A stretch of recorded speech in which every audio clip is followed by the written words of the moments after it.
जो भगवत चर्चा सुनता रहता है रोज, तो सर्वसंगोपहो हिमाम, सत्संगा सर्वसंगोपहो हिमाम, सत्संग आपको सब संगों से अलग करके भगवत अनुरागी बना ही देगा।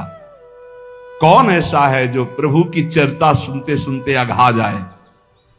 नारद आदि महात्मागण, बड़े बड़े साधु जन जिनका सदैव यश गान करते रहते हैं, अहोभाग्य है उन मनुष्य शरीरधारियों का जो अपने कर्ण रंध्रों से भगवत चर्चा सुनते रहते हैं। उनका संसार चक्र में डालने वाला ये विकार, घर गृहस्थी की आसक्ति, ये उसे अब अगला जन्म नहीं करने देगी। घर गृहस्थी की आसक्ति, ये काम क्रोध लोभ मोह आदि, उसको अगला जन्म नहीं दे सकते जिनके कानों में रोज भगवत चर्चा पड़ती है और वो भगवत चर्चा सुनते हुए कभी अघाते नहीं। 84 लाख योनियां हैं कर्मानुसार। इन 84 लाख योनियों में जीव भ्रमित होता है। इस योनि में एक एक योनि लाख लाख प्रकार की है। एक योनि लाख लाख प्रकार की है। अब जैसे रेंगने वाली योनि, अब रेंगने वाले में कितने प्रकार के जीव हैं? सांप हैं, खन खजूर हैं, केचुआ, कितने प्रकार के जीव हैं रेंगने वाले में। एक है जलचर, अब जल में कितने प्रकार के जीव हैं। वायु में उड़ने वाले कितने प्रकार के जीव हैं। एक एक योनि में लाख लाख योनियां, उन लाख लाख योनियों में कई कई बार जन्म। अरे बड़ा प्रपंच है, बड़ा दुर्गति है जीवों की। अन्य योनियों के साथ जो दुर्व्यवहार हो रहा है बहुत ही घृणित है। कैसे तुम्हें बता?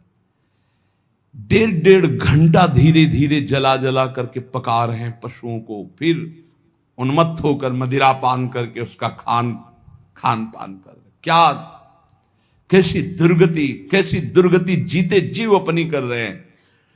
84 लाख योनियों में एक एक योनि में लाख लाख प्रकार की योनियां, एक एक योनि में लाख लाख बार जन्म होना। ऐसे थोड़ी है प्रपंच हाहाकार। ऋषि जन इसलिए कर रहे हैं कल्याण कर ले, भूल मत कर। यही एक चांस है मनुष्य दे जिससे तू अपना कल्याण कर सकता है, अन्य योनियों में नहीं। अब सोचो उस जीव की क्या हालत है।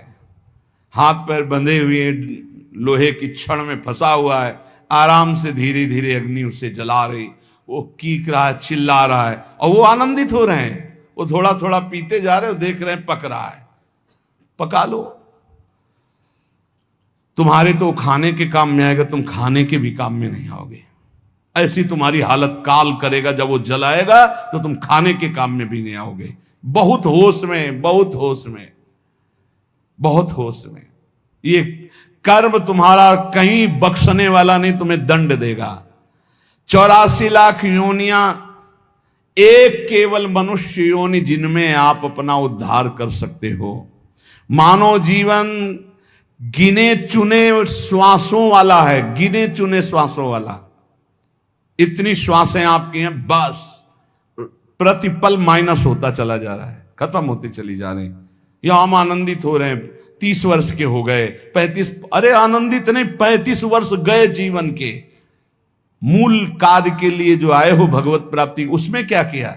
बोले कुछ नहीं, अभी तो खेलने खालने की उम्र है। मरने की उम्र कौन सी है? कभी भी तो मर सकते हो, तो अपना काम क्यों नहीं बना लेते? राधा राधा राधा।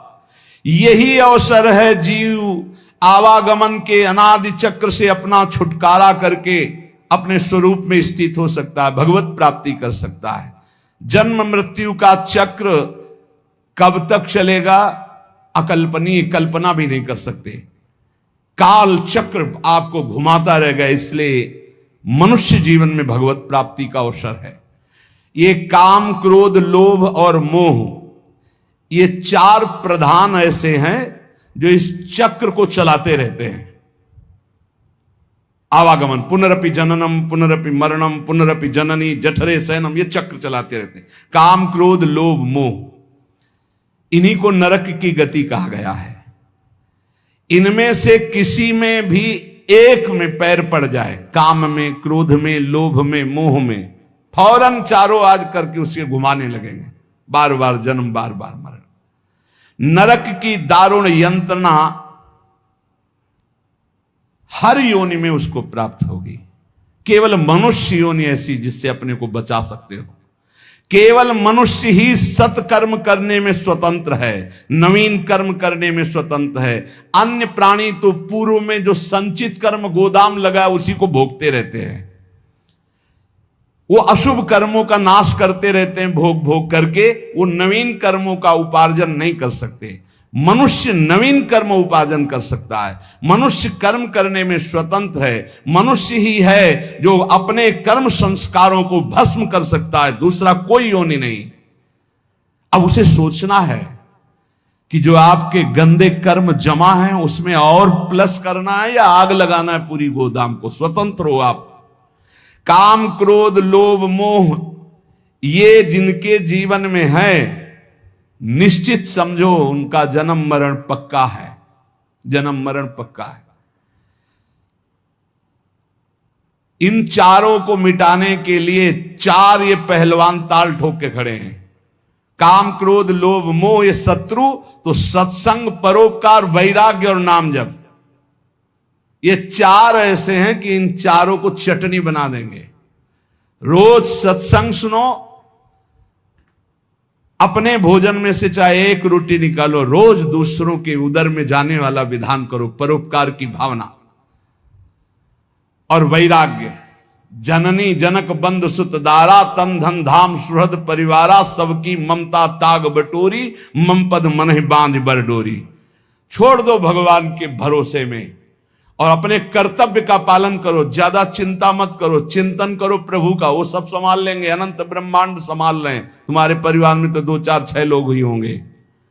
वैराग्य, सब भगवान का है, भगवान देखेंगे। जो जैसा कर्म करेगा वैसा भोगेगा।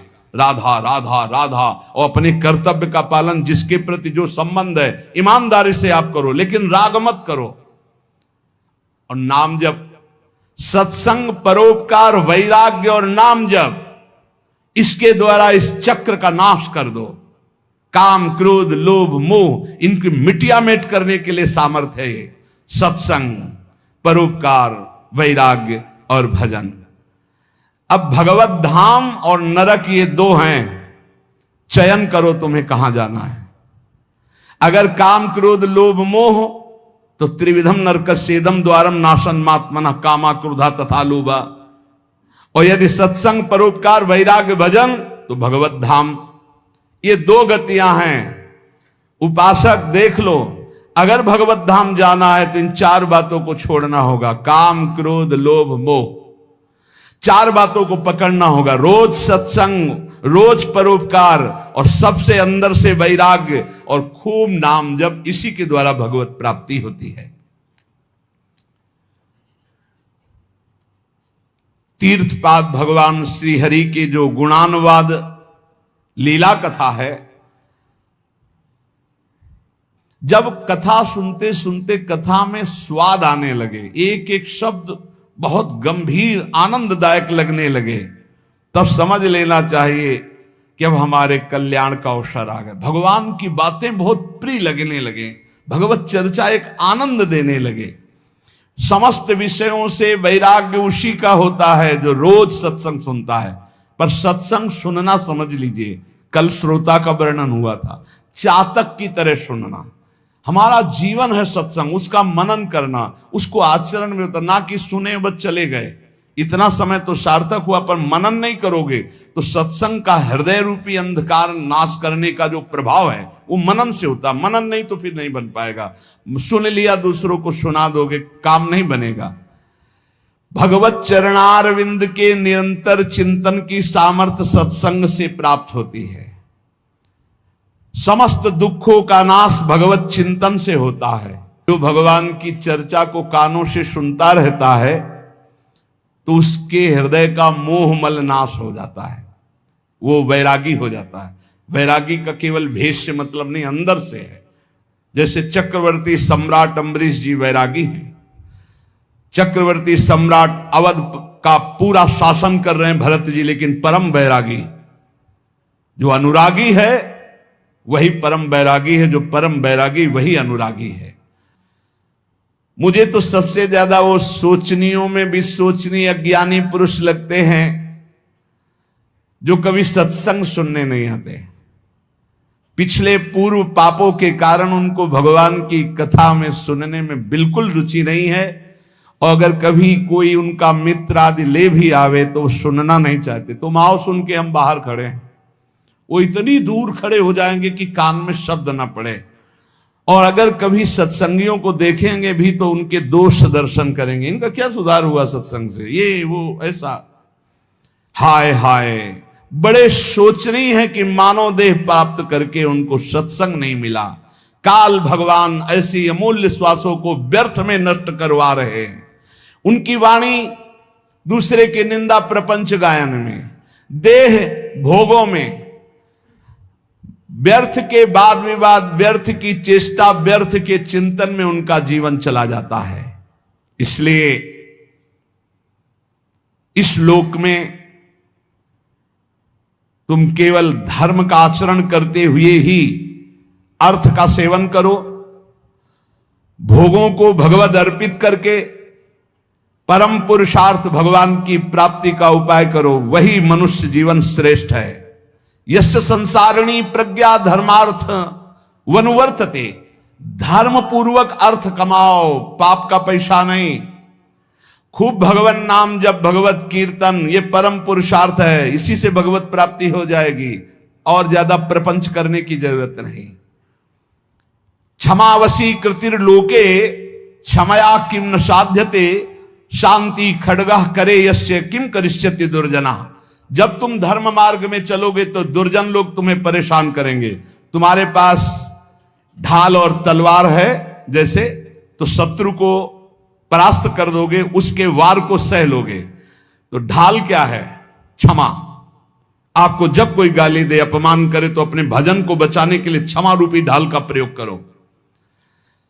और दुर्जन जब प्रहार करते हैं, निंदा करते हैं, अंदर से बाहर से, अंदर से काम क्रोध आदि, तो शांति रूपी तलवार से काट दो। शांत रहो, चुप रहो, क्षमा कर दो। क्षमा रूपी ढाल, शांत रूपी तलवार, इससे आप क्रॉस करते हुए चले जाओगे भगवत मार्ग में आगे। स्वर्ग के देवता, बड़े बड़े देवता जिसको नमस्कार करते हैं, वो कौन सा पुरुष होता है? बोले वो दो प्रकार के होते हैं। एक होते हैं जो बलपूर्वक दंड देने में क्षमता रखते हैं, पर उनका अपमान निंदा करो वो सह लेंगे, और निर्धन होने पर भी, अवसर आने पर सब कुछ लुटाने के लिए तैयार हैं। इन दो पुरुषों को बड़े बड़े देवता भी नमस्कार करते हैं। गरीब होने पर भी दान देने का उत्साह, और बलवान होने पर भी सहनशीलता। दूसरे के द्वारा किया हुआ निंदा अपमान आदि मौन होकर सह लेते हैं, यद्यप सामर्थ्य उनमें दंड देने की है। गरीब होते हुए भी दूसरों को खिलाने पिलाने, दान देने का उत्साह, इन दो को बड़े बड़े देवता भी नमस्कार करते हैं। द्वांभसी निवेष्टव्यो गले बद्ध्वा दृढ़ाम शिलाम, धनवंत मादातारम दरिद्रम चा तपस्विनम। ये दो मरे हुए ही समझो, संसार में जीवित है, पर इसका अर्थ सीधे होता है गले में पत्थर डालकर डूब के मर जाने वाले स्वभाव वाले हैं। क्या? जो धनी होने पर भोग विलासिता में पैसा खर्चा करते हैं। एक होटल में गए, लाखों रुपए खर्चा कर दिए। अरे 250 ग्राम आटा नहीं खा सकते हो? कितने का 250 ग्राम आटा होता है? 1-2 कटोरी दाल सब्जी ले लो, 2-4 रोटी ले लो, खा लो। प्रकृति के पैसे को बर्बाद करते हो।